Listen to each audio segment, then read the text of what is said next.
E85. I got my flex fuel kit installed it on Saturday with the help of a friend, and I can tell you E85 is awesome.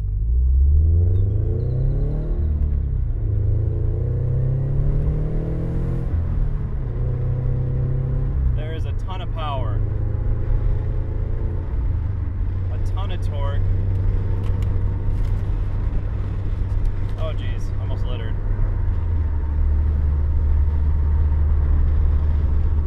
And all around, just the car just runs so much better. It really does.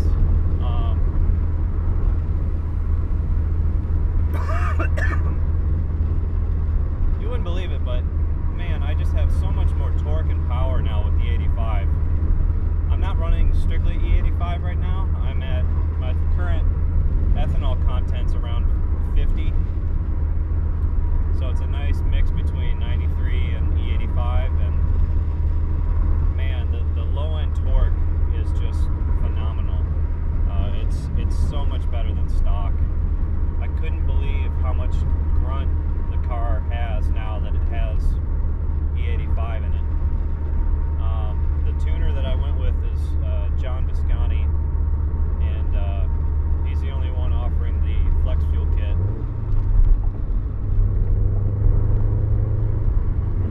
And I am really thankful that I have this kit installed on my car. I mean, it really is night and day. Of course, that's only a butt dyno. I have yet to get this thing on the dyno since I've installed my header. So it just feels so much more torquey. I mean, it really does. It's just fantastic. It really is. And I look forward to being able to get it on the dyno eventually to see. And what I'd like to do is put it on the dyno and just run and keep adding ethanol until I get to full E85 or 90 or whatever I can get it to max out at before I run out of room in my gas tank.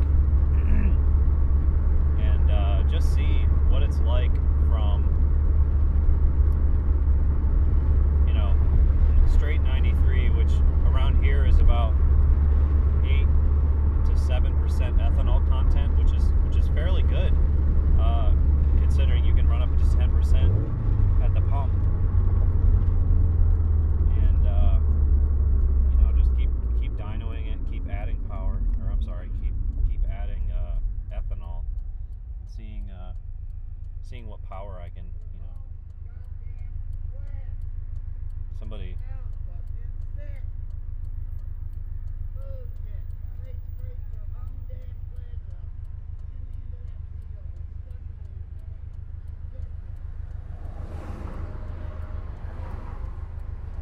There's like a bum next to me screaming.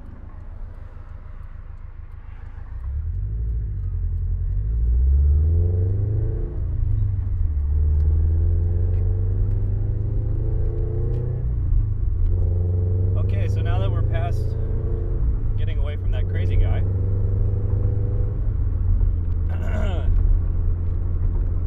do I suggest the flex fuel kit? Hell yes, I suggest the flex fuel kit. It is fantastic. Now, only time will tell if ethanol higher than normal 93 ethanol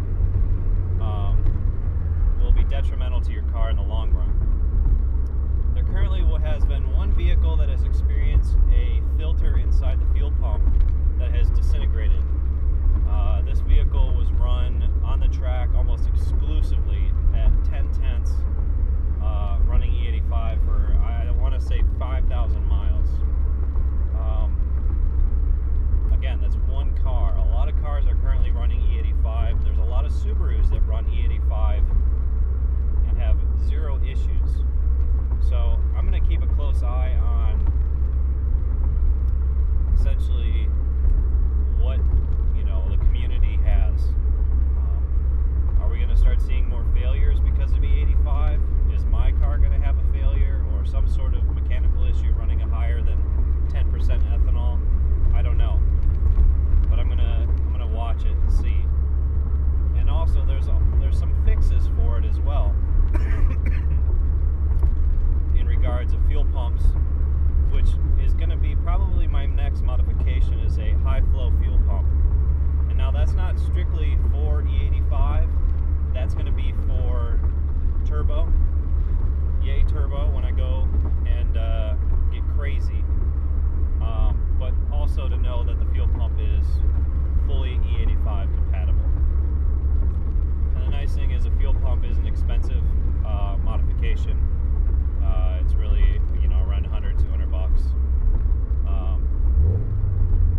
So I think the next one's going to be a fuel pump, just to future-proof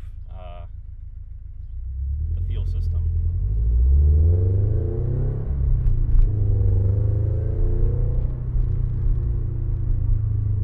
I'm going to get on it here.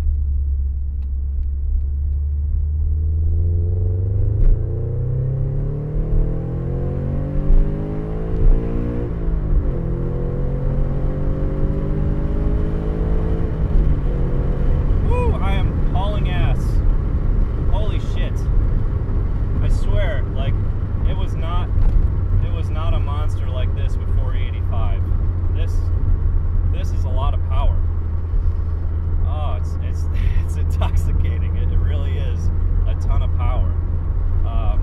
You know, it might only be maybe 30 pound-feet of torque more than 93, but damn, I mean, it comes on strong, and it carries over the torque dip, which I already eliminated with the header, and it just seems to pull from 3 grand all the way to redline, and you know, I didn't have that before. Before there was really some lag right until you got to the handover to the direct injection. Car's a monster. As long as you keep it, you know, above 3,500, you've got some serious torque to play with.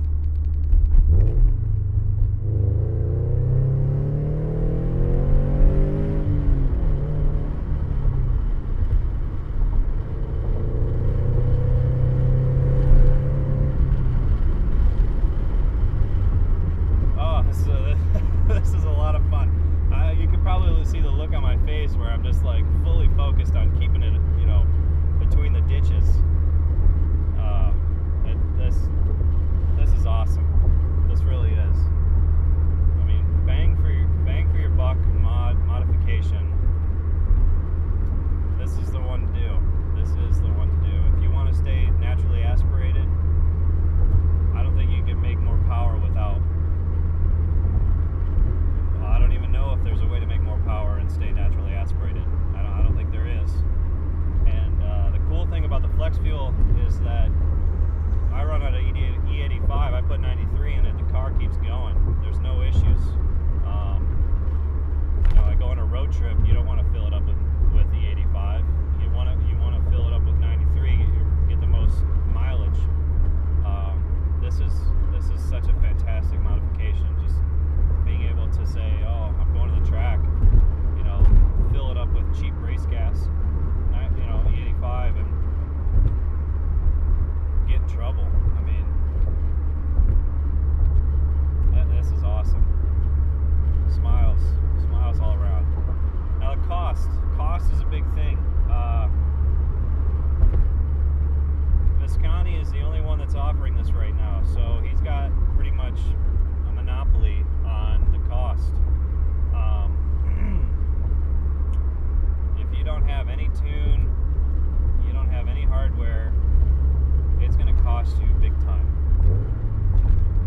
would still be residual E85 in the tank, so it would be running really rough.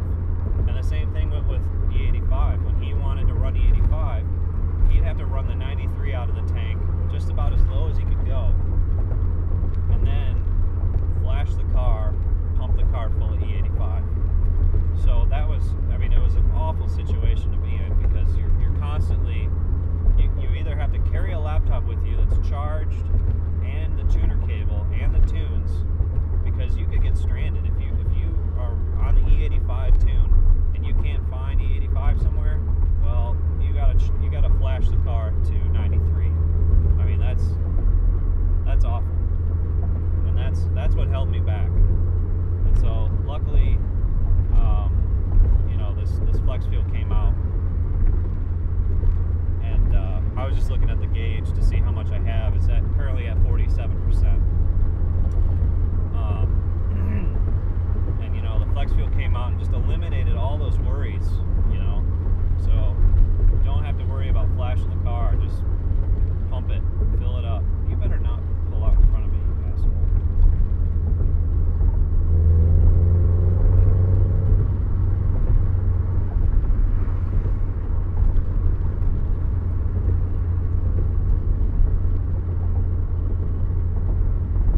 So yeah, you can see firsthand, this is an awesome, I'm just sitting here rambling about how awesome this is, and until you've been in a car that has run 93 and then E85,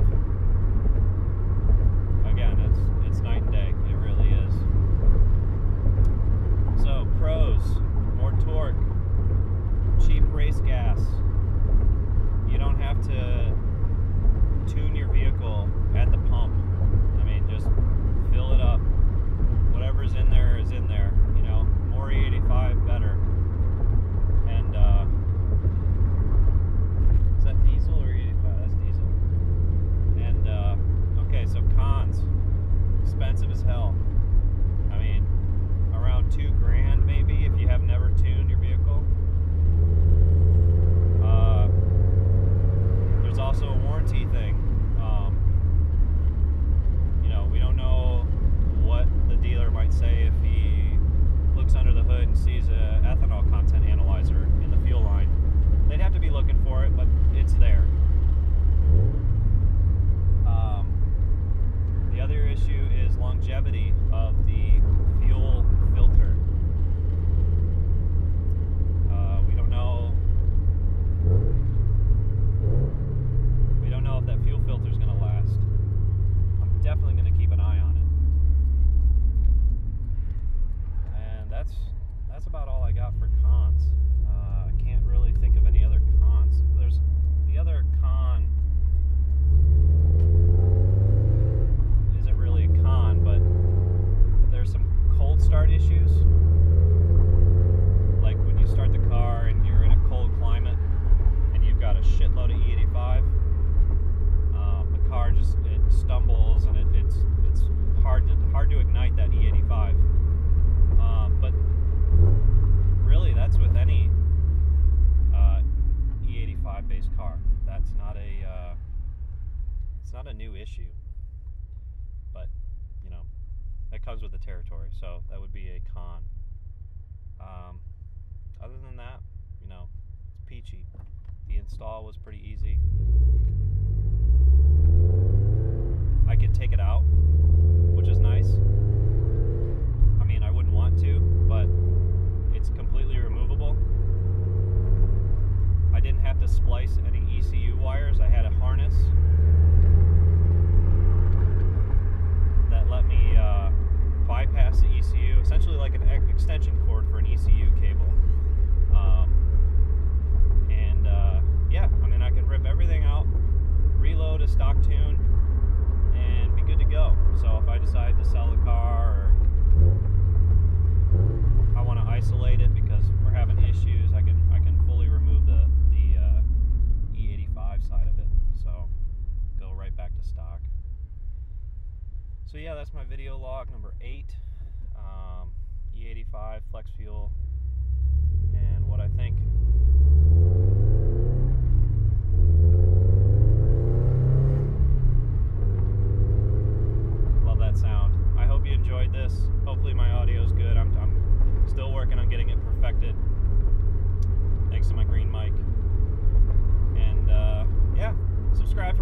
videos. I hope you enjoy these videos. I enjoy making them. It's a lot of fun to just drive around and talk and ramble and, you know, share my car and, you know, leave some comments. And I enjoy, you know, the YouTube community. It's been pretty good to me. So thanks for watching. Take it easy.